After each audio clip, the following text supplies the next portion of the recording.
We're doing top 10 teachings on Brachot Daf 46.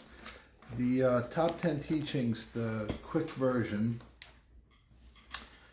is number one, a story about Rab Zera, who was recovering from an illness, and one of the rabbis promised to make a special festive celebratory meal if he recovered, which he did, and then certain things happened during the meal. Number two, he was asked to make hamotzi, and he actually said no, the host should make hamotzi.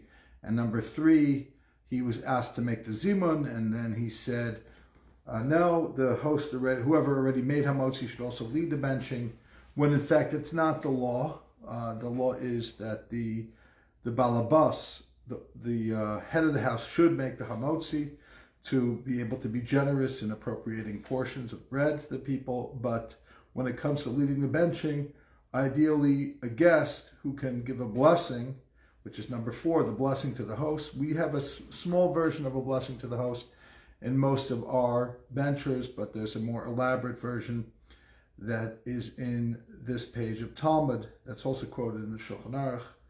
I don't know the answer of why most people don't say it.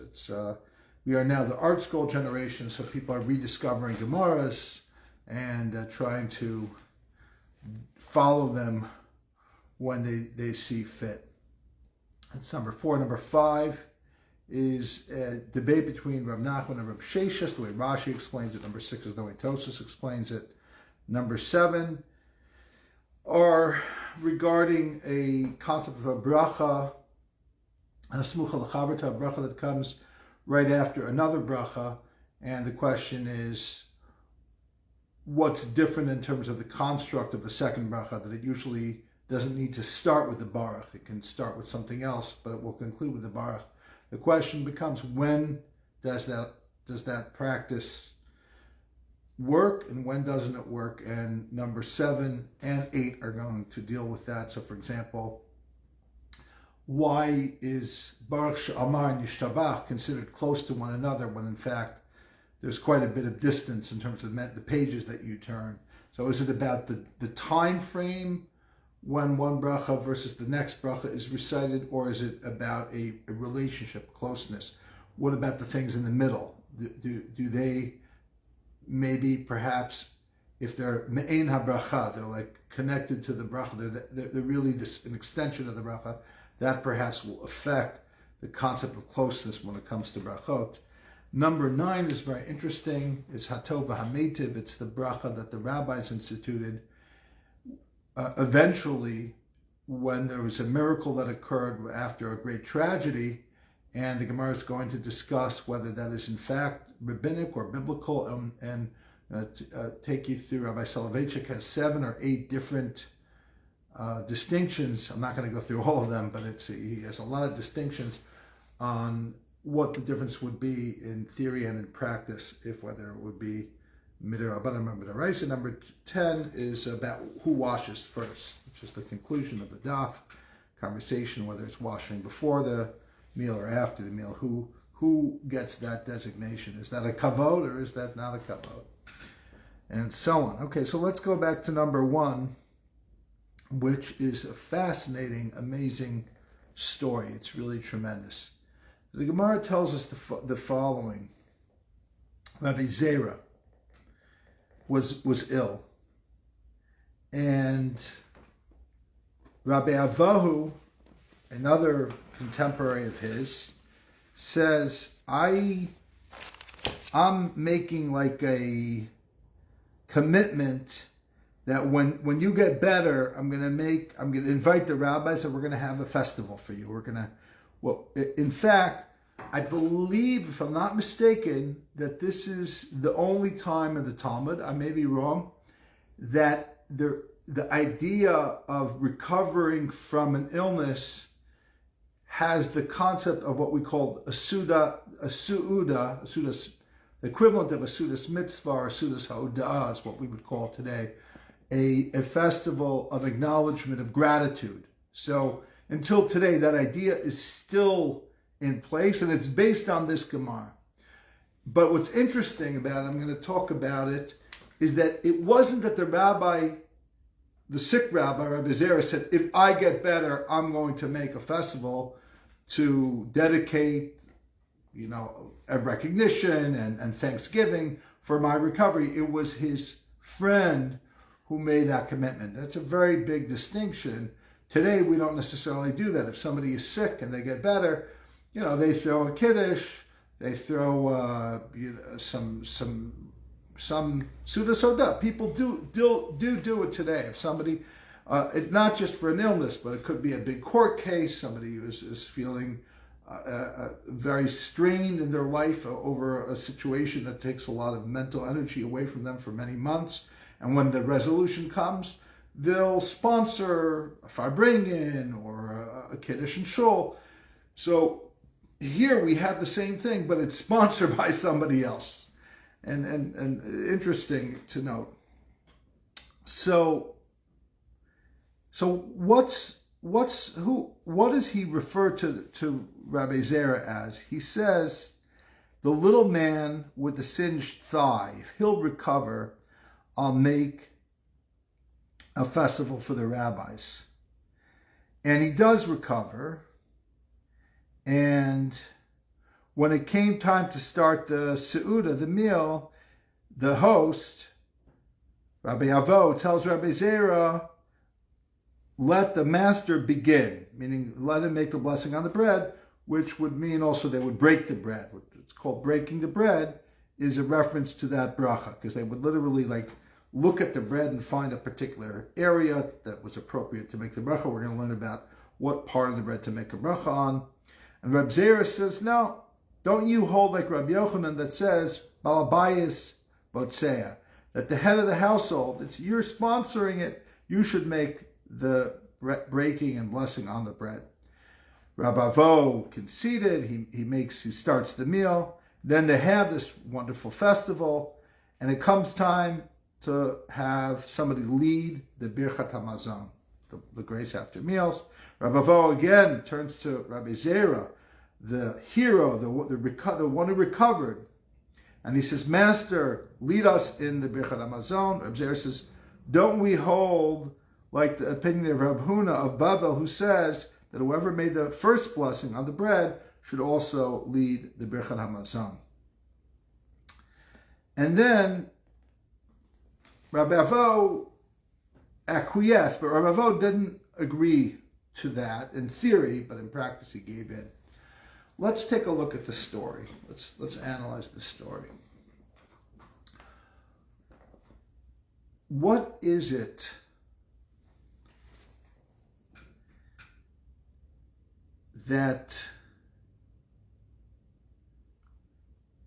why is he called the short one with the singed thigh?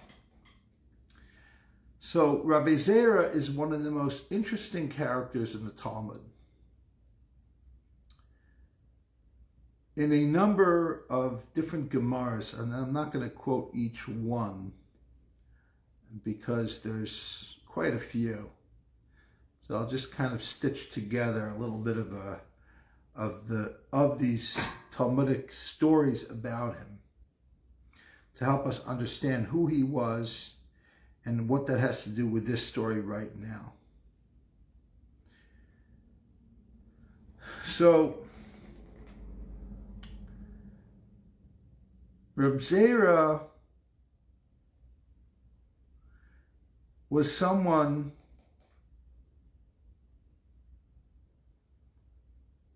who delved into very deep mysteries. In fact,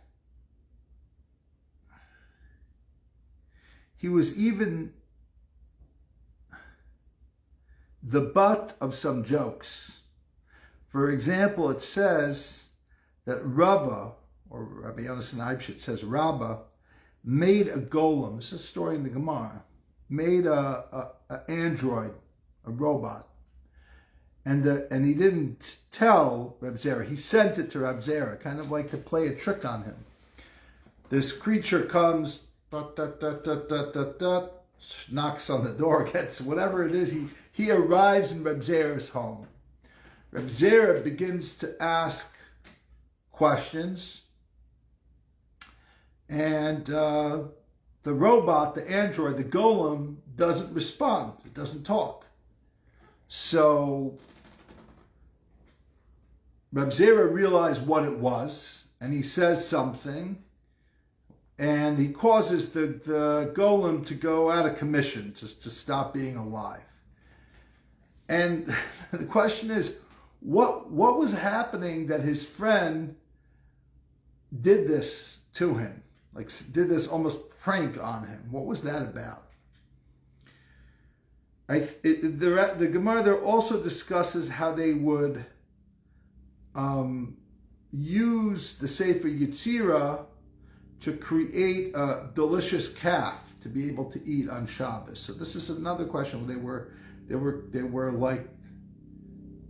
like creating Frankenstein-like creatures and animals.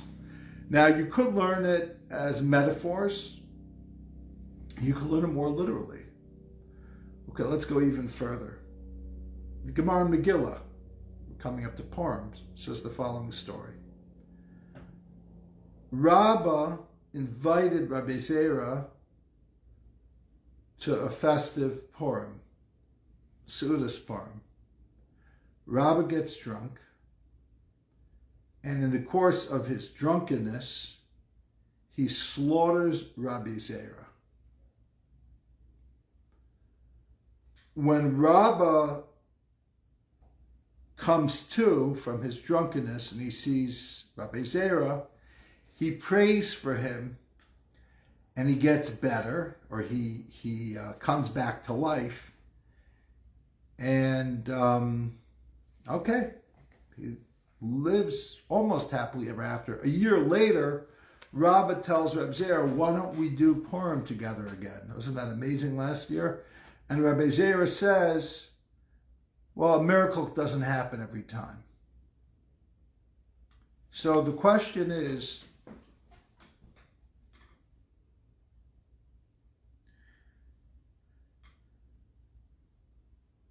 why would Rabbah even think to ask Reb Zera to do it again if he literally killed him? And there's two ways of interpreting this. One way, which is a variety of commentaries do this, such as the Maharsha, the Shalah, and most notably the Lubavitcher Rebbe takes that approach and has a beautiful teaching on it. And they explain that it's a metaphor, that the idea of the shechita isn't literal, but it means to draw his soul higher and higher and higher till the point that it couldn't return into the body anymore. And that's the concept of the shachat. Okay, that's a metaphor. There's another way, and that's the only way, seemingly, to be able to reconcile how this could happen and how Rabbah could even think of asking Reb Zera to come back again a year later. There's another explanation that I think, the literal explanation, but I think the literal explanation, as crazy as it seems, makes more sense when you hear the amalgamation of stories about Reb Zera. That they were experimenting with coming back from death. Tchias HaMesim. Just like they experimented with a golem, just like they experimented with creating new creatures like new calves. Also, it could be argued that Rabbah and Reb Zera were playing around with dying and coming back to life. It could be. In other words, and that's why he was called the short one with the singed thighs. Why? Not because of the story, but a similar concept where he would test himself. every 30 days, Reb Zera would go into an oven that was either hot already or he would light the fire in the oven and see if the fire would affect him. Presumably, the reason that he was doing that was to see if he was worthy, then the fire of Gehenna he would be spared from. And the way to be able to see whether he was on the level to be spared from the fire of Gehenna was to test himself with the earthly fire. But I don't accept that simple reading. I would try to understand it as part of the whole of what we're hearing about Rabbi Zera. He's tinkering with creating, or destroying golems. He's being tested by other people in terms of being killed and then being brought back to life. And he's testing himself with fire to see if it burns him or not. What he's really doing is he's doing some type of mystical experience, kind of, if it's, you're on a simple level, like walking on fire, some type of thing to reach a meditative state where he doesn't get affected by the fear of fire that you and I get affected by. He's doing something that's either magical or meditative, but either way, the effect is like magic. Now, what happened? So how come his thigh got singed? The rabbis some of them were jealous of his piety and his learning. And when there's jealousy, there's an ayin hara. So because of the ayin hara, because of the evil eye, one time his experiment didn't work out for his best, and he didn't die, but he got singed. Now, he recovered from that, but at some point, I don't think this illness was from being singed. He gets sick, and now here's our story. He's sick, he's struggling for his life, and Rabbi Avo says, even though the Talmud says he was nicknamed from that time onward, the short one, because he was short, with the singed thigh or singed foot. Why does Rabbi Avo have to bring that up here?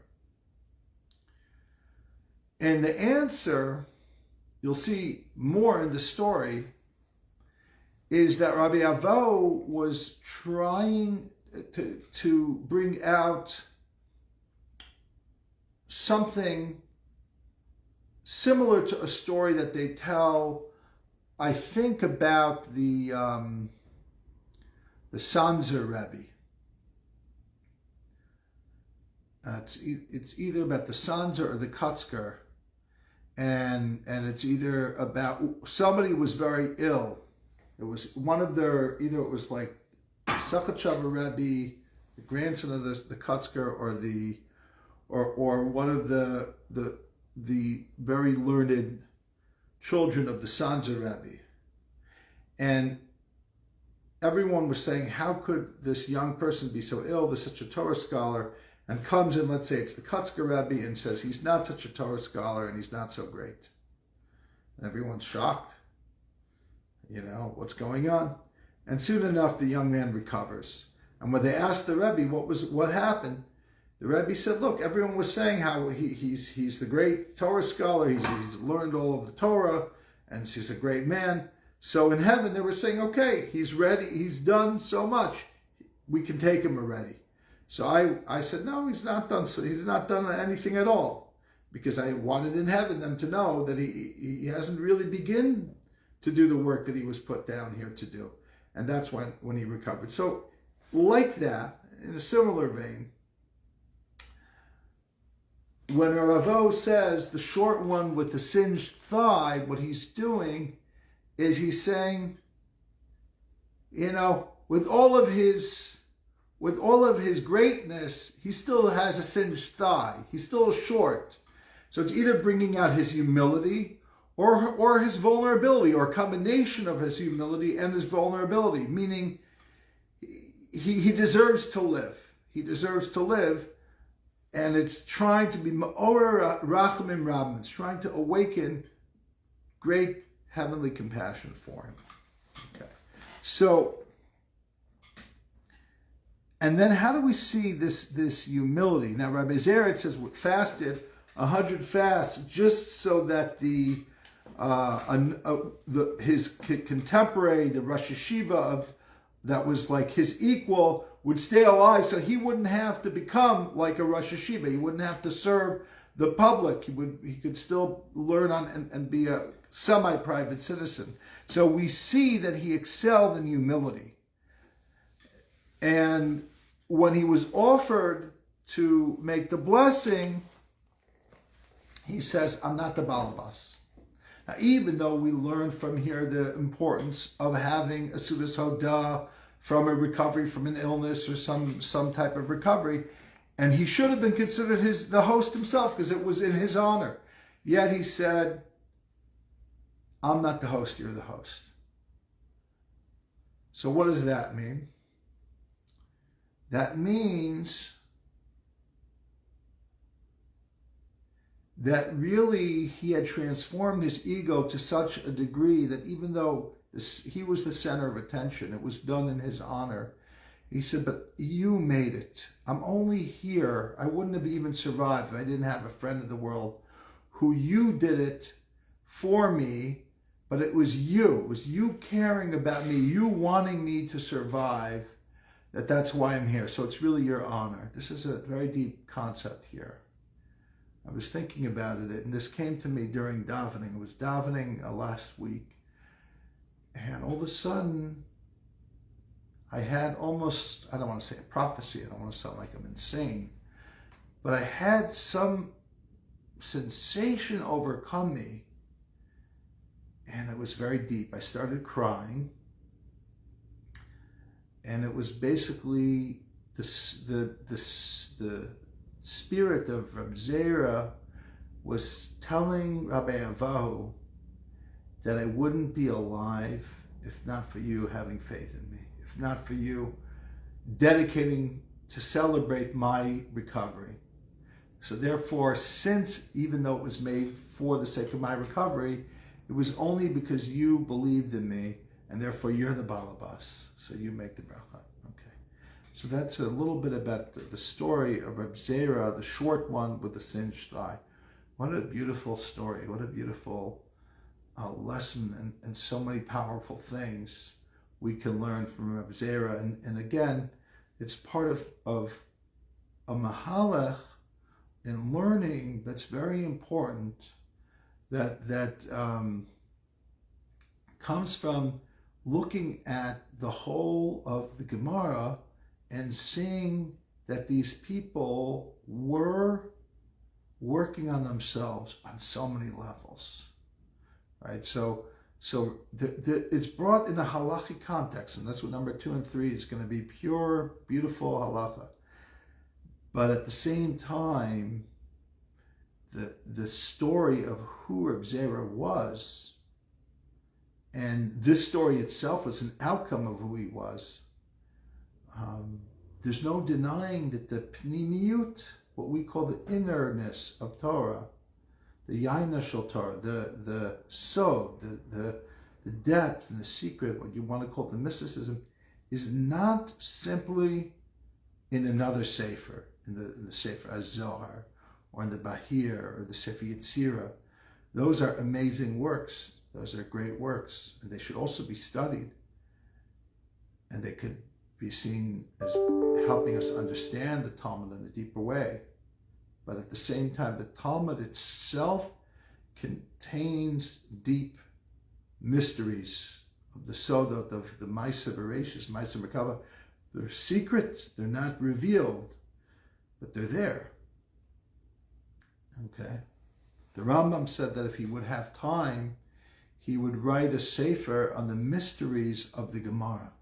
Like the Agadata, he understood that the Agadata was the equivalent of Maisa Merkava.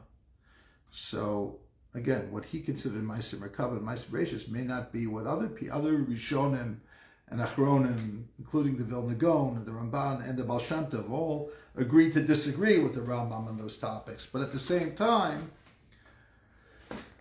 they would maybe agree that in the Gemara is contained these sodot. Okay, so that's a little bit of one of the mysterious people of the Gemara's Reb Zera. Number two is who the Balabayas Botzeh V'Orech Mevarech, which is originally what, in order that when the Balabas, it's his house, it's his food, it's his meal, breaks the bread, makes the bracha, he's going to distribute it generously. On the other hand, if you have a guest, let's say you only have one big loaf during the week, because presumably this isn't just on Shabbos. We're more used to the idea of gathering together on Shabbos, but it could be during the week. You have one big loaf, and the balabas would distribute the bread to all of the guests that were assembled. If he honors a guest with doing that and distributing it, the guest doesn't know how big a piece to give. So in order for people to get a generous portion, so it's brought down in the Shulchan Aruch that you should give a kazayas, you should give about a piece the size of an ounce. It says if you need to, you can give a half an ounce, but you should, or even better, you should give, ideally you should give the full amount of bread that a person will require throughout the duration of the meal, which is considered to be at least a kazayas, if not more, right? Probably should be more. But again, that has to do with giving honor to the guests by making sure they have a big piece of bread. So to do that, the balabas himself, the head of the house himself, should make the bracha. That's number two. What about if there's a big Talmud Chacham? What about if there's a Kohen? The answer is no. Just because there's a Talmud Chacham or a Kohen, it's not necessarily something that you have to give the honor of making the bracha with, because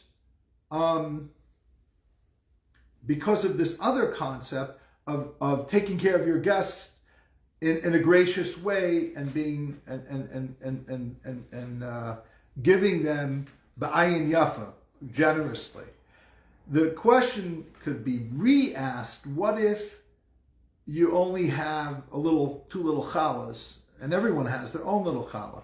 Then what difference does it make if the balabas makes the bracha or somebody else? And the answer is yeah. Then theoretically, the balabas can give the bracha to a guest, to a Talmud Chacham or a Kohen. It doesn't have to be a Kohen, because even if the bracha is being given away in that particular circumstance, since it really belongs to the balabas, so it's up to the balabas to decide whether he wants to give it away or not. But that's the basics of who makes the bracha. It should be the balabas, unless there's a reason specifically. And that actually is interesting, because, this takes you back to often you'll have at a wedding or a bar mitzvah, the caterer will say, okay, we're now going to have the grandfather of the kala is going to make the hamotzi. And we're all wondering, who cares? Everyone makes their own hamotzi. But the truth is, it's based on this concept. The reason why it doesn't resonate anymore is because it would resonate more if that big giant challah was the challah that everyone was being served from, and everybody else didn't have their own little challahs. Now everybody has their own bread basket, so it doesn't have the same resonance anymore. Okay, that's number two. Number three is who should lead the Zimmun? So the Gemara says the orech should make, the guest should specifically be asked to lead the Berachas Hamazon, to do what we call today the Zimmun. But it used to be they would actually read aloud the whole entire Berachas Hamazon, and everybody else would just listen to them and recite Amen. Now we all have benchers, so we all either just recite it individually, or maybe perhaps the first bracha we listen to. That's what's suggested, but almost no one does that today. And why is that? Kadesh Yivarach Balabais, in order that he should bless the host. Now the question is, okay, we got it. It shouldn't be the balabas himself. It should be a guest. Well, what if the balabayas says, I don't want to be blessed? I mean, I don't have anything against being blessed per se, but I feel like leading the benching. So the commentaries say, since the whole reason that we ask the guest to lead the benching is for the sake of the balabas, the household owner, getting a blessing from him, if he feels he doesn't want it and would rather lead the benching, then he's allowed to. Now the question becomes, let's say you are going to give it to one of your guests. You're the balabas, you're having a bunch of people over. Who do you give it to now? Kohen, Levi, Yisrael? You go in that order. If you've got a Kohen, give it to the Kohen. What about if you have a Kohen who's not particularly learned and you have a Talmud Chacham? Who do you give it to? So in the Shulchan Aruch, the Alter Rebbe, and I think the Aruch HaShulchan, it's probably in the the original Shulchan Aruch as well, but I didn't have time to look it up. It says that there isn't so much, I say so much, under most circumstances, if there is a Talmud Chacham and the Kohen is not a Talmud Chacham, you give it to the Talmud Chacham. What about the idea that there's a Kedima, there's a the Kohen should get the first portion, should get the first aliyah, and so on and so forth. So they kind of downgrade it and say, well, maybe if it's kind of equal, that the Kohen is also a Torah scholar, maybe even if he's a Torah scholar, but not quite as great, but close.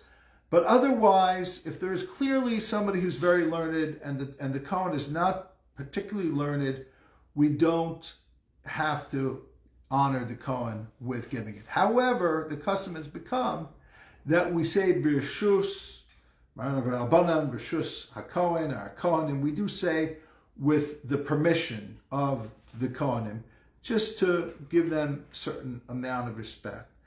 If, however, the Kohen is learned, even if he's not as great a Torah scholar, then you have two choices. You could give it to the Kohen, but you don't have to.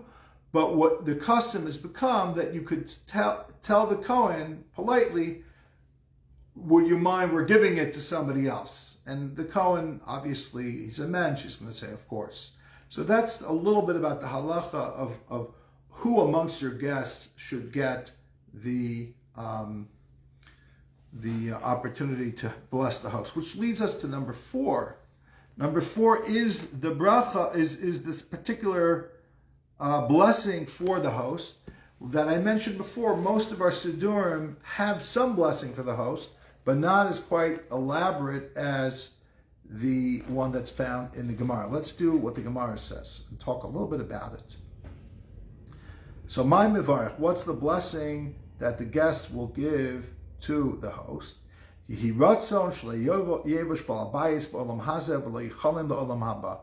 it be God's will that this host not be embarrassed in this world or humiliated in the next world.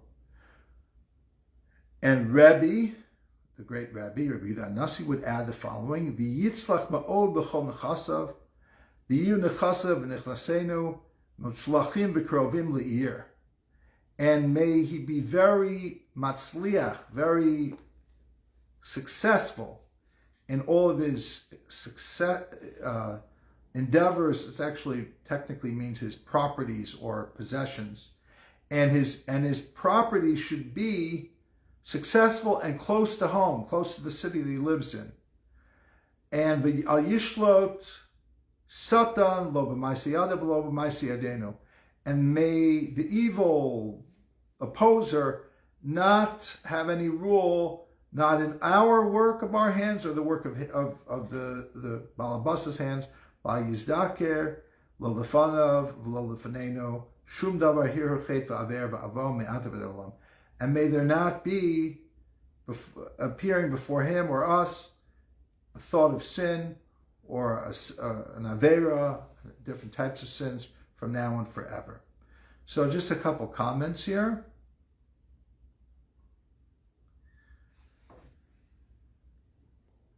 What is this concept that his possessions should be close to the city? So you'll find, for example, in the works of Rabbi Nachman of Breslov, This is part of one raya for Rabbi Nachman of Breslov.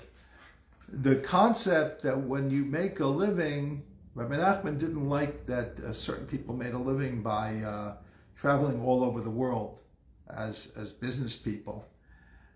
It's based in a little bit in this Gemara, meaning if your holdings and your properties are in all different places, so you're constantly going to be traveling here and there, and Rabbi Nachman has a lot to say of why he doesn't like that.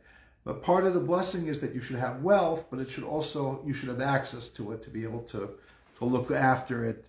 And the other thing is something that has to do with this concept of not being embarrassed, not in this world or not in that world.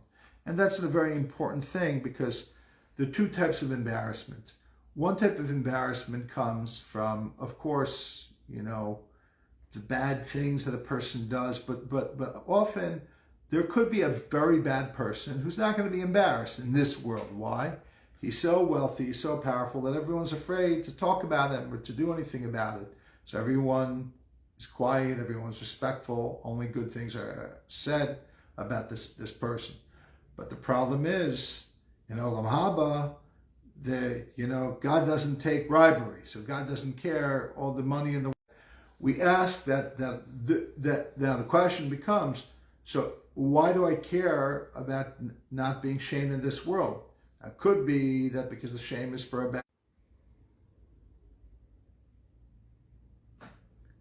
So could be because people are jealous of us, but we still don't want that embarrassment. So that's a little bit about the bracha that we bless our hosts with. That's number 4. Number 5 and 6 are two different interpretations, Rashi respectively in 5 and Tosefos in 6, and understanding the Gemara, a debate between Rabbi Nachman and Rabbi Sheshes. Let's first take a look at the Gemara. So the Gemara says, and we're gonna learn it according to Rashi, number 5. Ad heichan birchas hazimun. Until where is the bracha for Zimmun? Zimmun is what we traditionally understand to be the calling to order of 3 to 10 people for the Rabosai, the Yishem Hashem Baruch Matalam, Shus Manamad Rabosai Nevar Shachan or Lakenu Shachan Mishalo, Baruch Shachan, the response to that Baruch Shachan Mishalo to B'chayinu, and then Baruch Ata Hashem. So the question is, how much of that is considered the Zimmun? Rabbi Nachman says, Ad Nevarch, the Baruch Ata Hashem Elokeinu Melech Olam Hazanas Olam, that's still part of the Zimmun, according to, that's a very strange concept. In other words, if you didn't have 3 people, you wouldn't begin the benching from Baruch Ata Hashem Elokeinu Melech Olam Hazanas Olam Kula B'tuvo. You would only start to bench from No Delacha, which seems ridiculous. Tosefos is going to say that's ridiculous, but that's how Rashi learns that Rabbi Nachman says that the Zimmun includes not just the Rabosai Yishem Hashem, but also the Baruch Atah Hashem Elokeinu Melech Haolam Hazanas Ha'olam. That whole blessing, what we call the first blessing, would only be said as part of a group, not by an individual of 1 or 2 people. Rav Sheshes Amar Ad Hazan. Rav Sheshes says,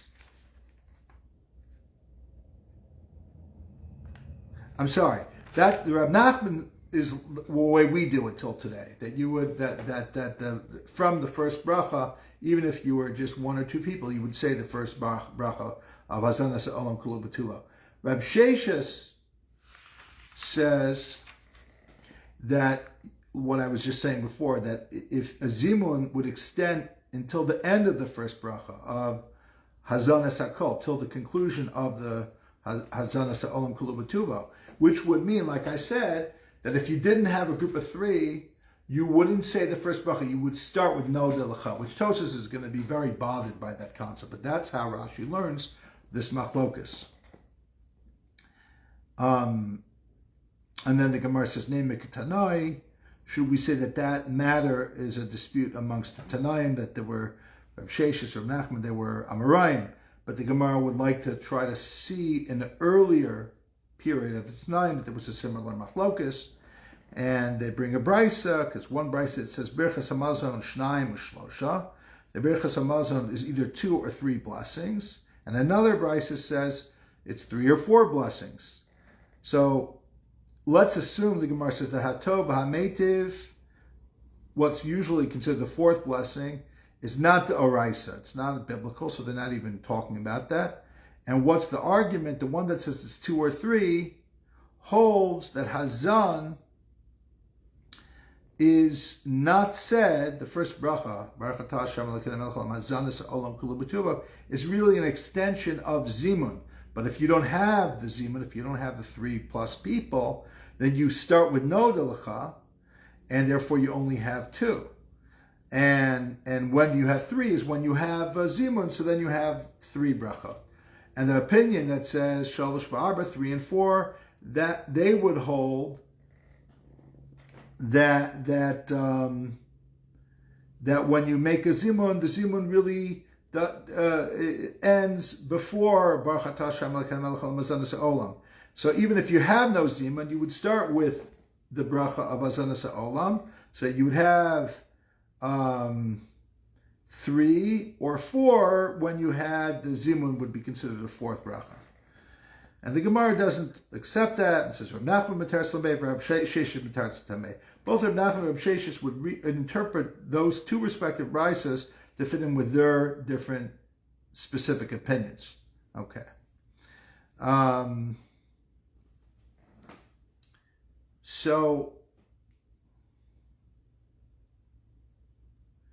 that's the rest of the Amud, deals with this on like kind of explaining that debate in detail.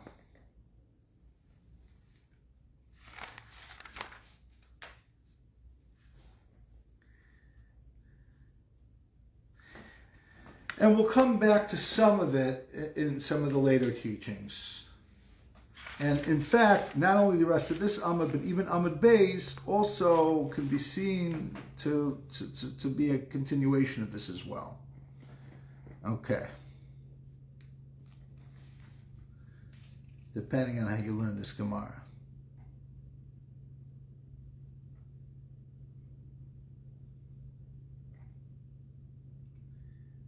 Right, because the Gemara on Amud Beis, on Memvav Amud Beis, says, Lehechan hu chozer. If one interrupted their meal to join the 2 others, right, in Birchas Hamazon, and now goes back to wanting to bench after they conclude their meal, where would they have to start again when they do their own benching? And one opinion is they would start from the beginning, and another opinion is they would start from where they left off.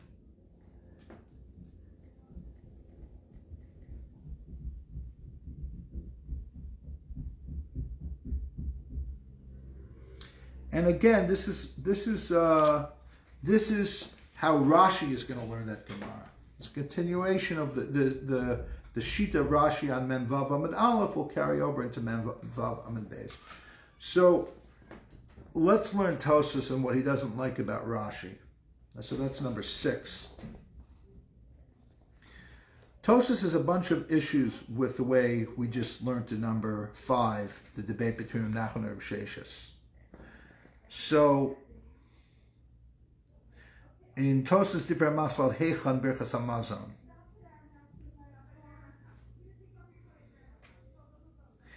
one of the questions Tosefos has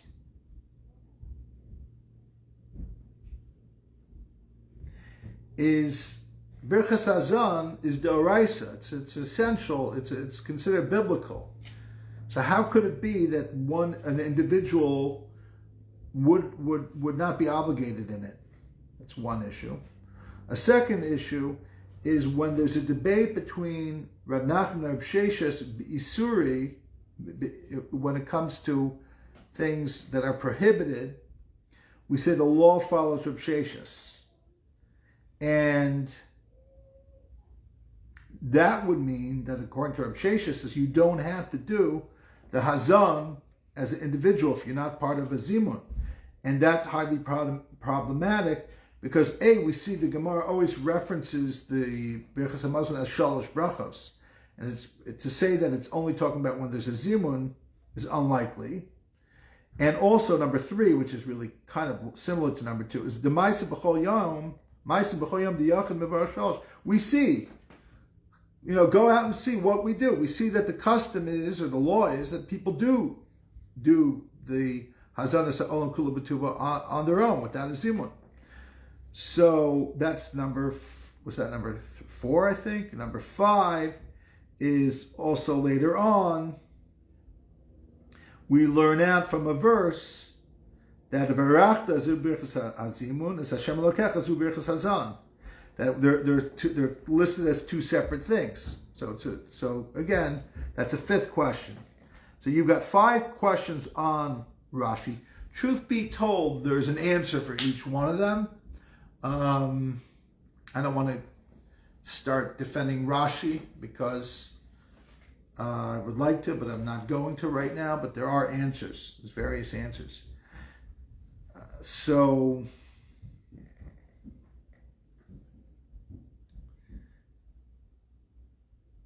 therefore, because of all these questions, Tosefos learns this Gemara totally different than Rashi, and learns it like this. That it's going on what we learned at the previous page on 45, that said when you have one person that is still eating his meal, but the other 2 people have finished, so the law is that one person has to participate in the Zimmun, he has to interrupt his meal, participate in the Zimmun, and then can conclude his meal after a certain point in the other 2 people's Zimmun, or benching. And the Gemara asks, till where in the Birchas Hamazon does that individual have to wait before going back to conclude his own meal? And the Gemara says, it's a machlokus, Rav Nachman and Rav Sheshis, either till Nidvarech, according to Rav Nachman, or Rav Sheshis says, no, they have to hear the whole first bracha till Nodalacha. And from that point onward, that individual could go back to eating his own meal. And not because the Birchas Hazan is part of this. Sure, individual would have to say Birchas Hazan, but since Kibud Nevarach Ena Bracha Ena Omer Levada Elo Yigmar Ima Gam Birchas Hazan. Since the Rabbosa mentioned Yihishim Hashem Varach Me'at V'Olam Yushus Maran Rabbanan Rabbosa Nevarach Shalachal Mishalo, that call and response of Baruch Shalachal Mishalo to B'Chayinu can technically be argued it's not actually a bracha. It's simple. So perhaps you could say that you have to hear one additional bracha to participate in the Zimmun. So it's a whole different way, and from that the Tosefos continues to kind of explain the machlokus between Rav Nachman and Rav Sheshis along those lines rather than the way Rashi learned it. So that's number 6. Really, to do number 6 justice, I'd have to continue to do a number of the following Tosefot that follow, but I don't think, they're very long, and I don't think I'm going to have time to do them. So let's go to number 7, which is the concept of a bracha next to its chaver doesn't need to start with a Baruch Atah Hashem. So let me read that in the Gemara, because number 7 and 8 are going to be based on that. So the Gemara says the following.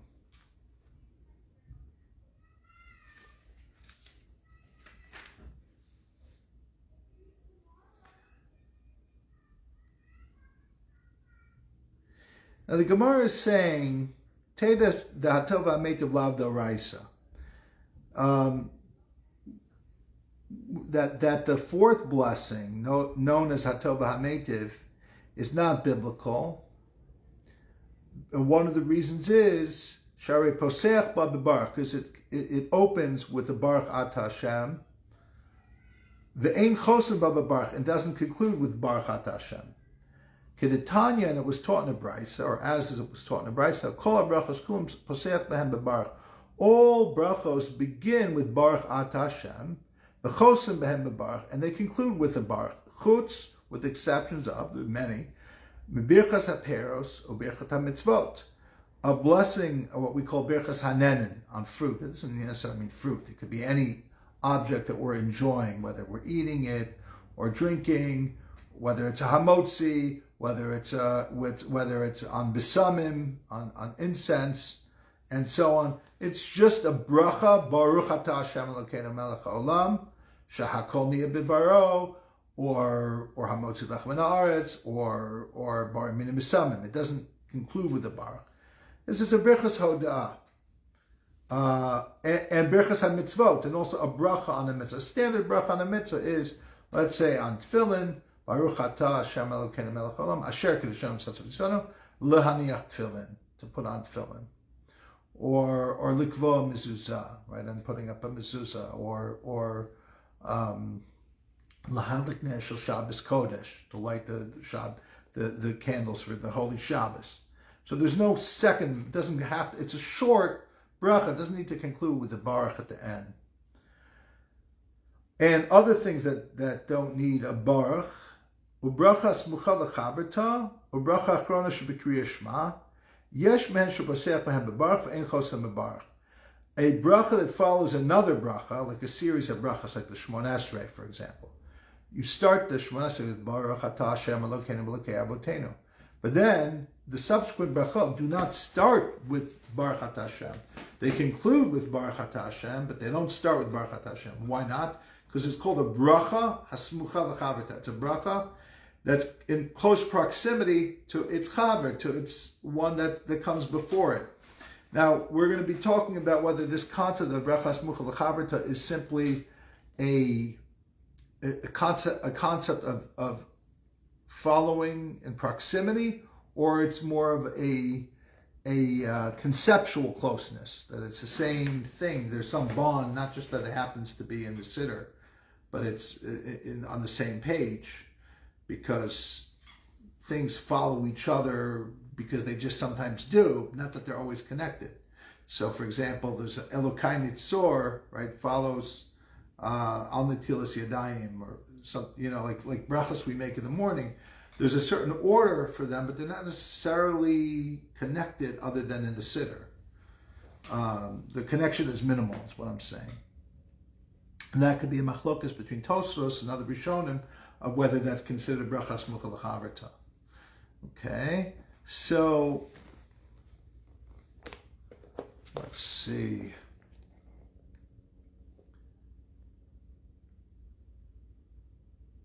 So some of those begin with the baruch, and some of them, and don't conclude with the baruch.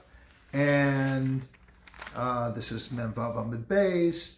V'yesh mehen shechosem behem bebaruch. Some of them conclude with the baruch, and poseach bebaruch, but they don't begin with the baruch. V'hatov ha'meitiv poseach bebaruch and chosem bebaruch. And hatov ha'meitiv begins with the baruch and does not conclude with the baruch. That seems to indicate that it's a bracha on its own. So let's take a look at Rabbi Soloveitchik here in Mishima Shiurim for number 7 and 8.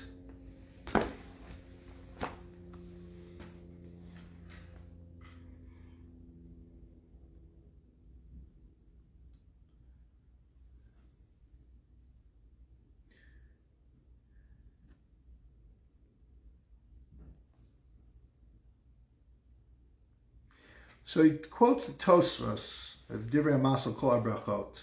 This is in the Tosefos. V'zel Lashona, brachos asher yatsa eno smuch l'netilas yadayim. That the bracha of asher yatsa is not considered, samuch to netilas yadayim. Why? The netila shaycha below asher yatzar. Because you can wash your hands without asher yatzar. Asher yatzar is what you say when you finish going to the bathroom.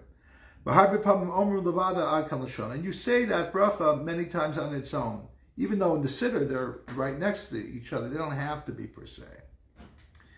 So this is that's the Tosefos, and this is the analysis of Rabbi Soloveitchik. Is what is smucha? What is this concept of closeness? Is it similar to like the closeness of something like the 18 blessings of the Shemon Esrei?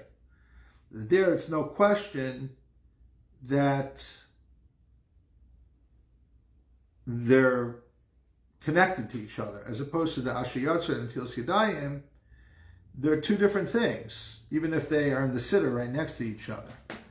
So it could be that Tosefos is kind of saying, it was trying to say that as long as they're in close proximity and they're said in that order, in a, boom, one after the other, that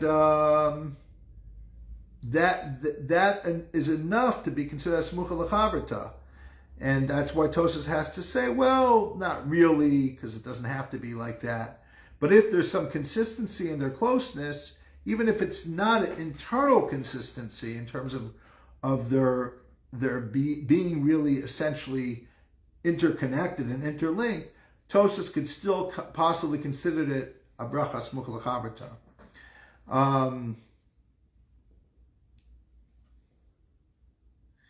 And then Tosefos also says all of these small brachos are considered like their own individual standalone brachos. Like we say, if a person is going, when you put your foot down to get up in the morning and walk around, you say Amecha Mitzadei Gaver.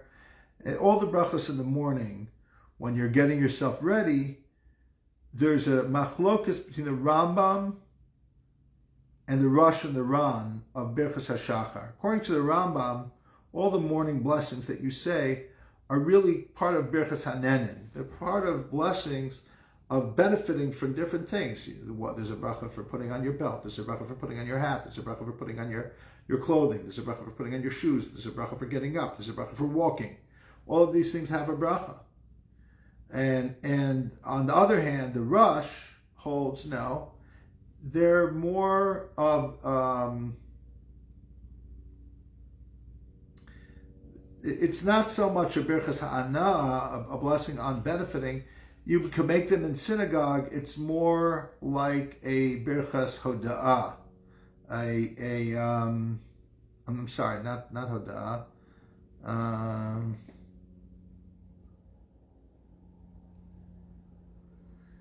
It's birchas hashevach. It's praising God.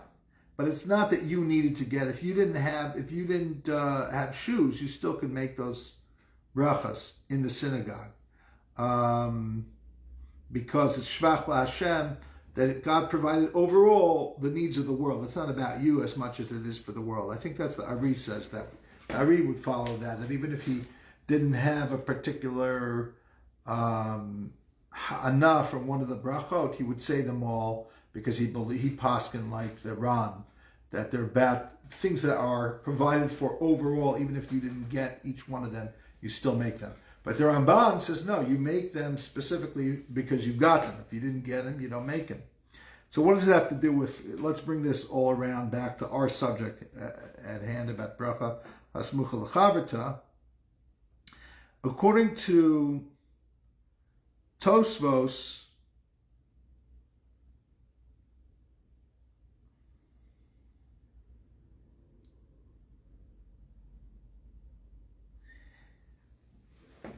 in and of themselves, since they're really, Rabbi Soloveitchik says that Tosefos learns like the Rambam, that they're like a birchas ha'na'ah. So really, they're individual brachot. They're not really part of one group that's really interconnected, like the Ran and the Rosh would say, and that's why they're just still said till today in synagogue as if it's a communal affair, not about an individual getting these particular things. But according to Tosefos, where it is an individual experiencing different ha'na'ot, so the only reason why it would be considered a bracha smucha l'chaverta is not because of their interconnectedness, but because either they're short or they happen to be physically in proximity to each other. But they're not. But since he doesn't say like the Rosh, You can't necessarily, even though they belong together in the siddur, they don't necessarily belong together in real life. You could put on your shoe at one time and put on your belt at another time. They don't always follow boom, boom, boom. And because they don't follow boom, boom, boom, the reason why they're not considered a bracha smuch lechaverta, but have another reason why they are like they are, is because they're small brachot. Okay? And he wouldn't need that answer if he held like the Rosh and the Ran. But because he holds like the Rambam, they're not considered bracha smuch lechaverta per se, therefore he needs another answer. Okay.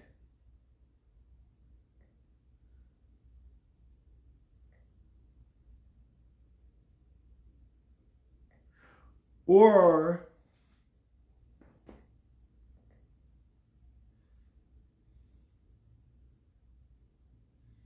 actually, he goes back on that. He says that Tosefos is saying, or we could also go like the Rosh and the Ran. In other words, either they're not smuchas chaverta, because like the Rambam, because in other words, there's two Tosefos in really. There's a Tosefos from Daf Samach, which we know agrees with the Rambam, and that's what I was kind of explaining. But there's a Tosefos here that doesn't bring that Rambam down per se, or that concept down. And this Tosefos could in theory agree with the Rosh and the Ran, and that's why it needs it says that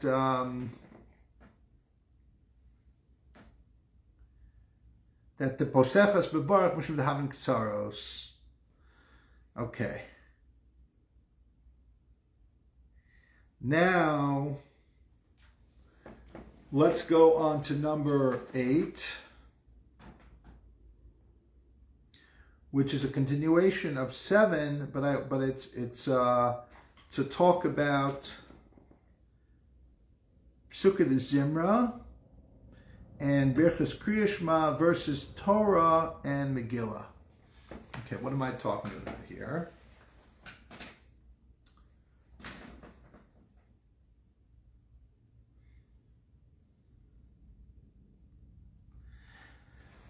So Tosefos says in Divrei HaMaschil,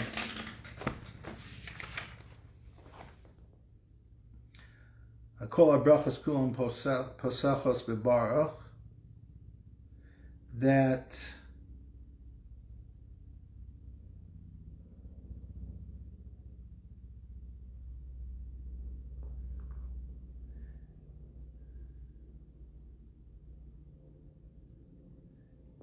Yishtabach is Smucha LeBaruch She'amar. We have to consider, now Yishtabach doesn't begin with the Baruch. It's considered Samuch Lechaverta, even though there's a lot of Psukei de Zimra in the middle. So, and actually he says something, Yesh Lizar Shelo L'Saper B'neihem. Alf B'Shes Hefsek Tuba.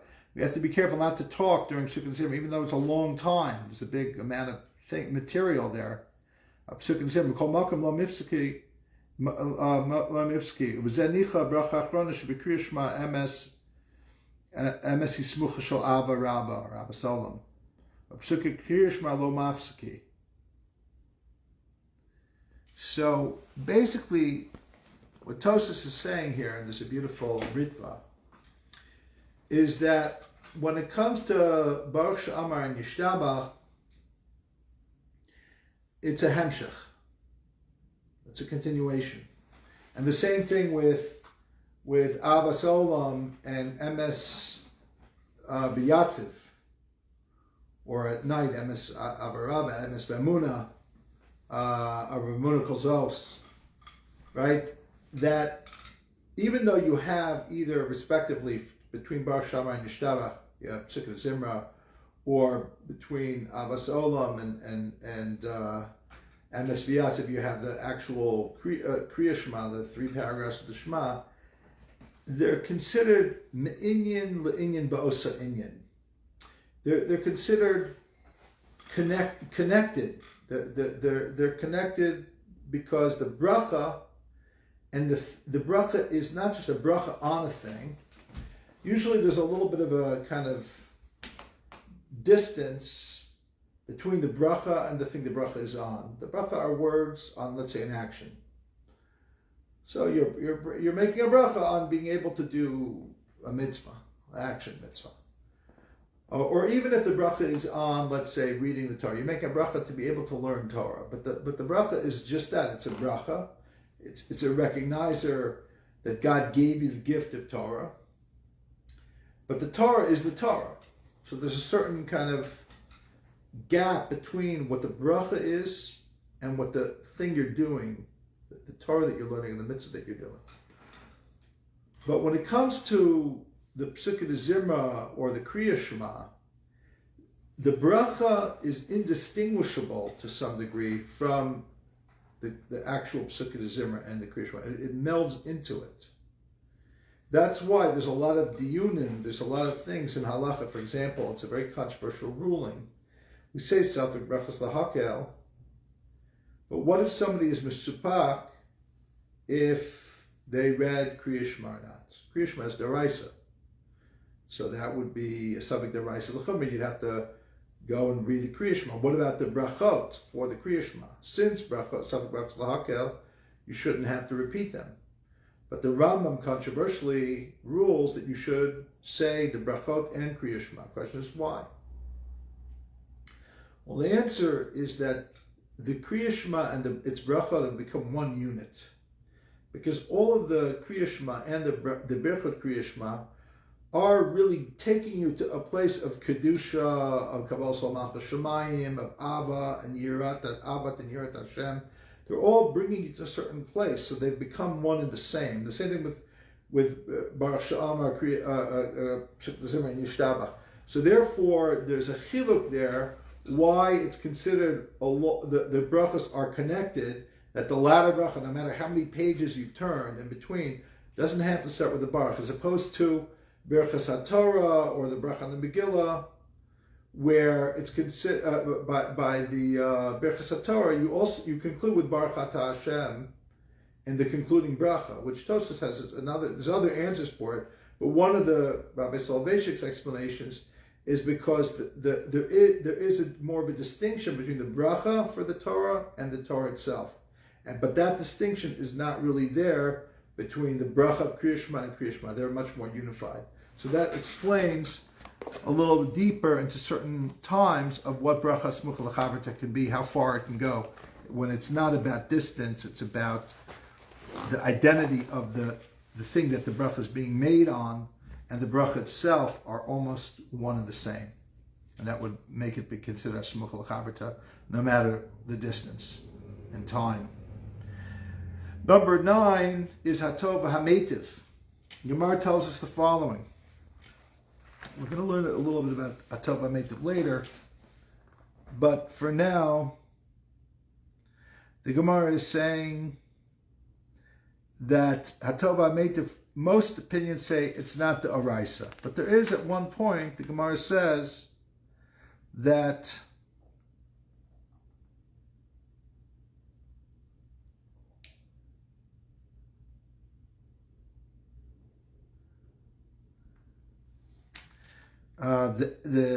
towards the end of 46a,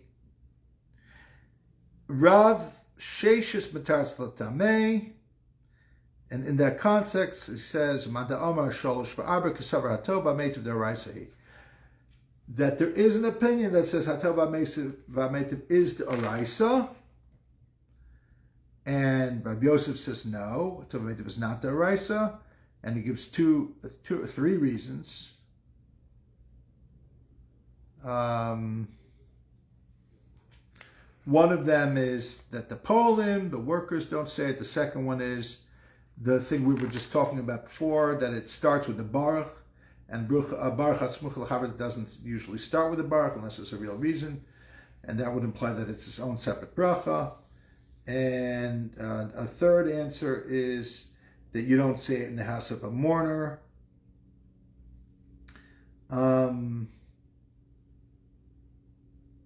Okay, so let's talk a little bit about Hatov HaMeitiv in Rishima Shiurim. I mentioned he gives like 7 or 8 distinctions.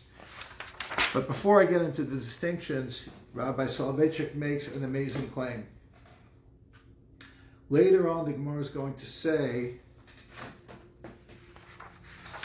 that Hatov HaMeitiv was instituted in Yavna about Haruge Beitar. The thing is, that's in 48b. Okay. I think it's 48b. We'll see soon enough. So, and I'm not going to get into why they instituted it, but it has to do with the tragic deaths of thousands of people in Beitar that they didn't allow to be buried until this many years later, and because their bodies were preserved and they didn't smell, and so on, we finally had the opportunity to bury them. We instituted, the rabbis at that time, or a little bit later, instituted Hatov HaMeitiv. Okay, so that would seem to contradict this opinion. That would seem to go with the majority opinion that says it's only Midrabanan.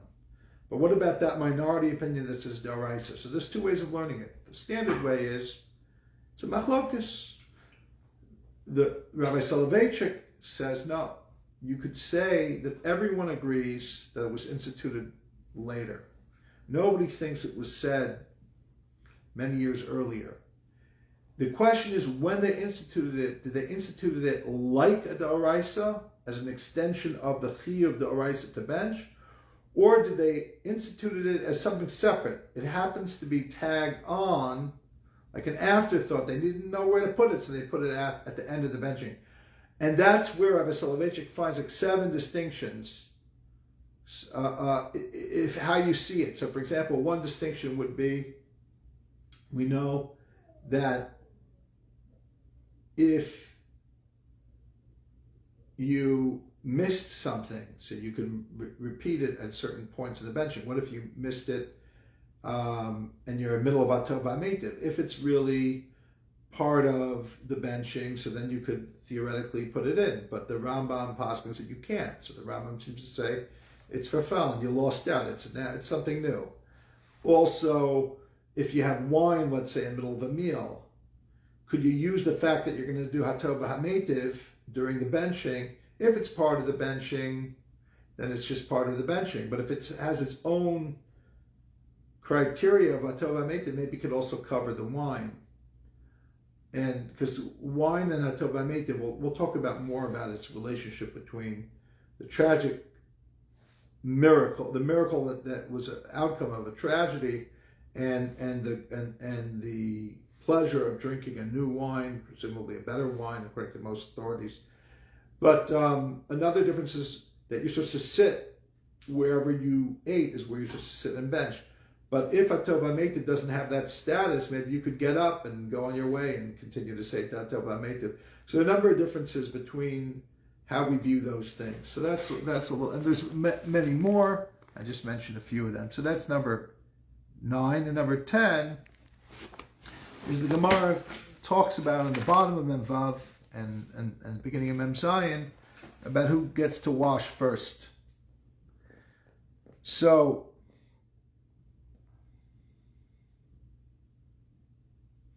Mayim Rishonim. Mayim Rishonim is presumably the water that you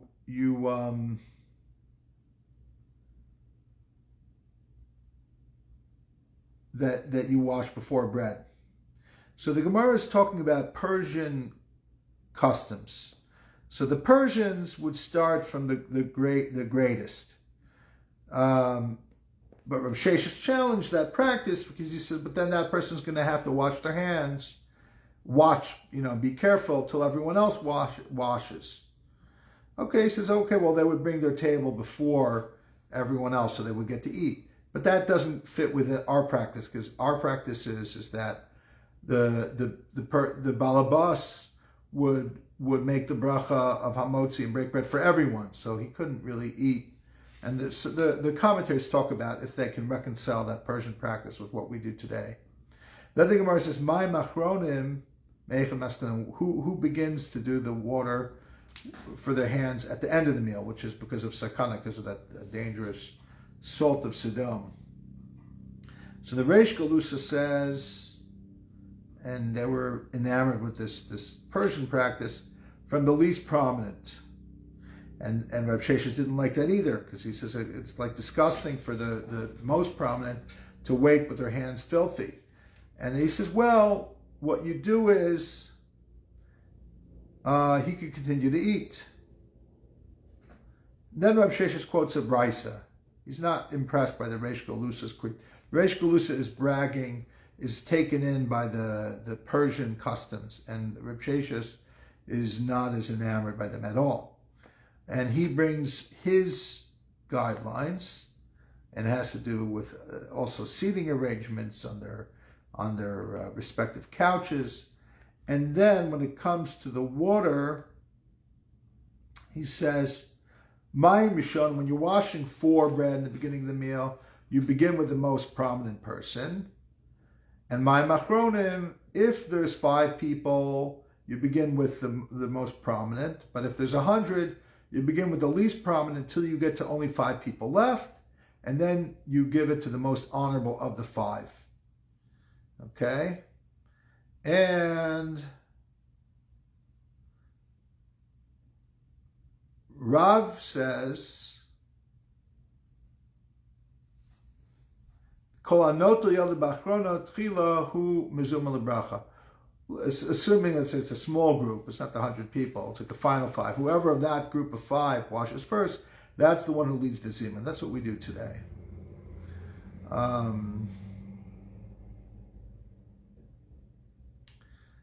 And then there's a story, and we'll leave that for next week. So that's a little bit about who gets to wash first. Thank you for watching.